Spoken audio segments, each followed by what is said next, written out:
Day 3 of PDAC Toronto for 2019, and we're talking to Richard Spencer, who is the president of Aurania Resources. Now, Richard, warm welcome to you. You're operating in the Ecuadorian gold space. There are also traces of copper where you are, but you're a grassroots explorer, aren't you? So tell me something about the operation. Okay, grassroots is the key. We've applied for a huge land package, 200,000 hectares.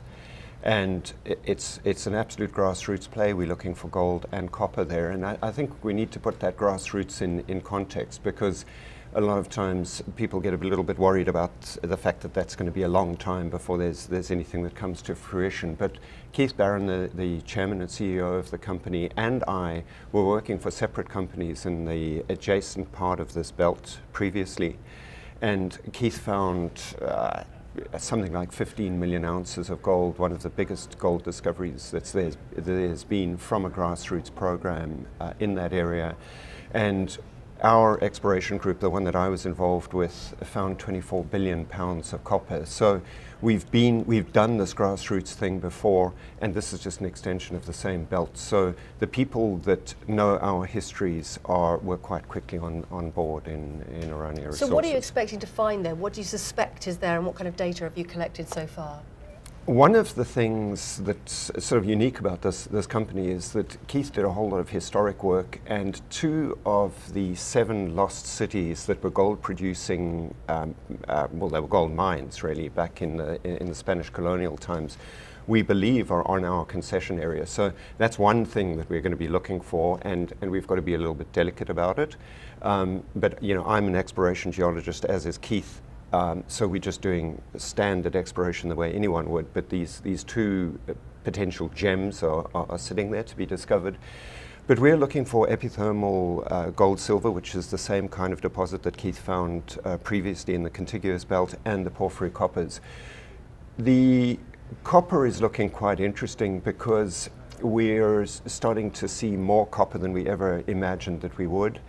We are changing our model a little bit. Initially, we thought that these were sort of porphyry coppers, like the Chilean style thing that is basically a huge pineapple, and you know, with billions of pounds of copper in it. And now we're starting to think, okay, we can see those pineapples through the geophysics that we've flown, but we're starting to see a lot of flat-lying copper, and that's really interesting. So, you know, because those are flat-lying, they're bigger deposits to look for. It's easier and cheaper to look for them while we concentrate on the gold as well. So it gives the company a really nice news flow while we're looking for the gold, which is much more complicated and expensive to find. You know, we can make sure that we've got news flow through the copper, and one advantage of the copper is that it's got a huge amount of silver with it as well. So really exciting play. Tell me a bit more about Keith, your relationship, and the genesis of the company and why it started up. Well, the company's been around for a while. It had some properties in Switzerland that were sort of kept in a holding pattern, because Keith has been doing this historic research on this colonial Spanish literature. He's been doing that for about 12 years, and originally the idea was to get this company up and going, and it just had a placeholder in Switzerland. Some changes in Ecuador slowed that whole process down, so he's had to have this sort of building and the pressure pot in the background.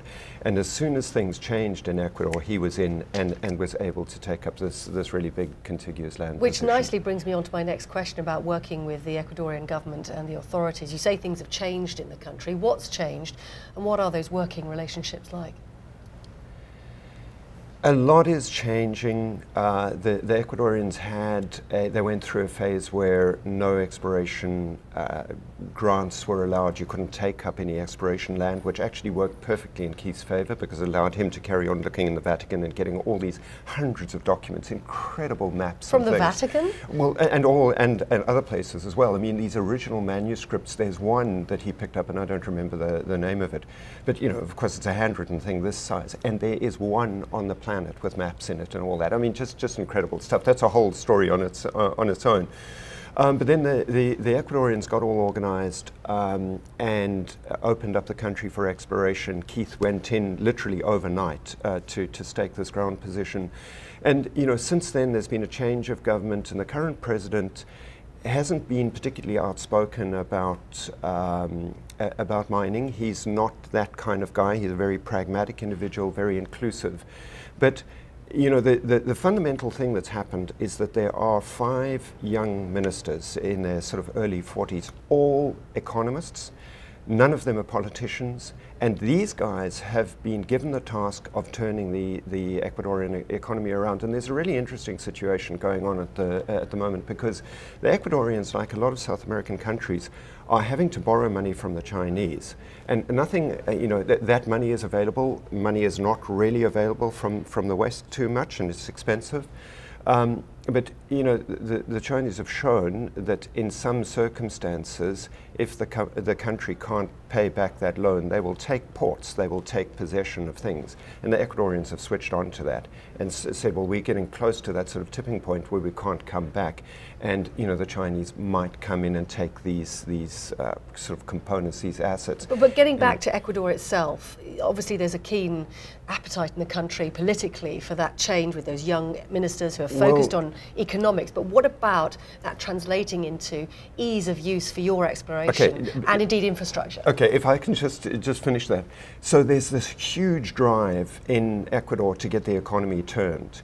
And they've identified 5 parts of the economy where a little bit of stimulation is going to make a massive transformation to the economy. Mining is one of those. Right. So there is huge background support from the government to get this moving. And infrastructure? And infrastructure is going in. In fact, infrastructure, there is a lot in that area. There's a new hydroelectric scheme going in, which is phenomenal for us. We'll have clean electricity.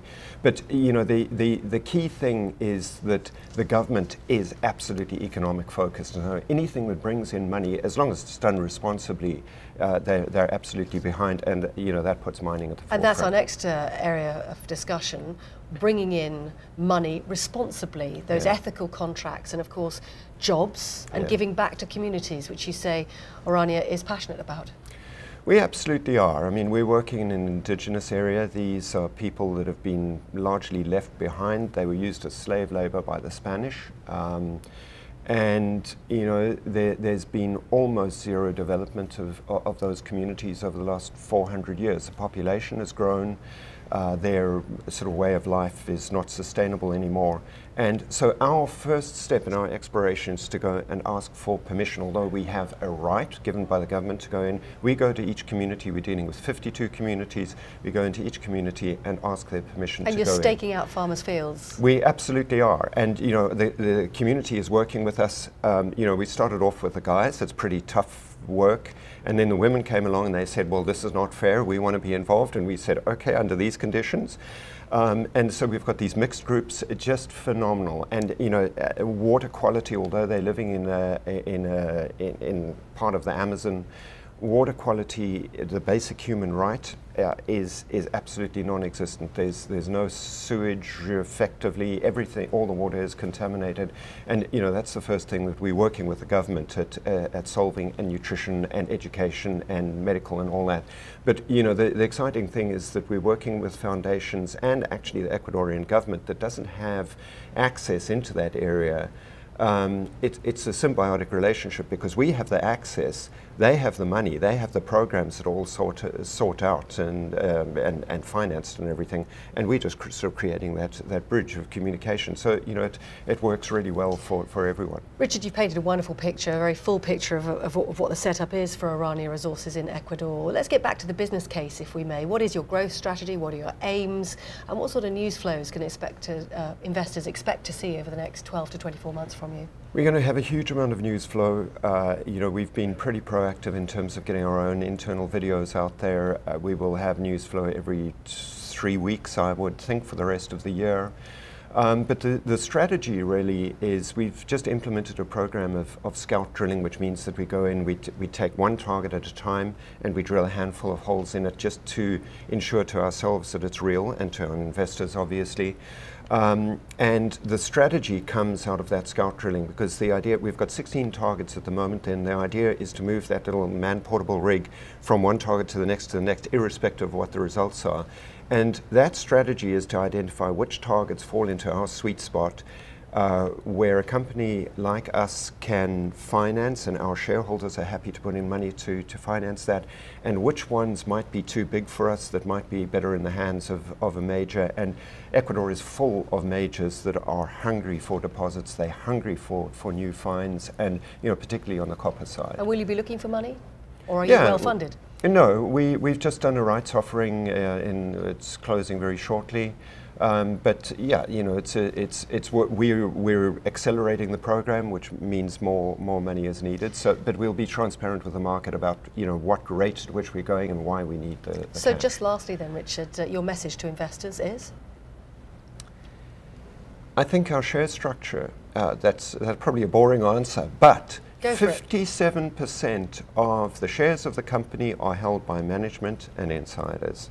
And there are another 4 or 5 people with about 3–4% each. So it's a very tightly held company, and management and the board are our biggest group of shareholders. So there is absolutely no question that all of us are absolutely aligned with the shareholders, because we are part of the same group. And in this rights offering that we're doing, one of the things that I'm so excited about is that the guys in the field who are not earning huge salaries, they're coming in and they're putting in their own cash into this company, and that says more to me than anything else. Richard Spencer, great pleasure talking to you. Thank you very much indeed. Thanks very much for having me.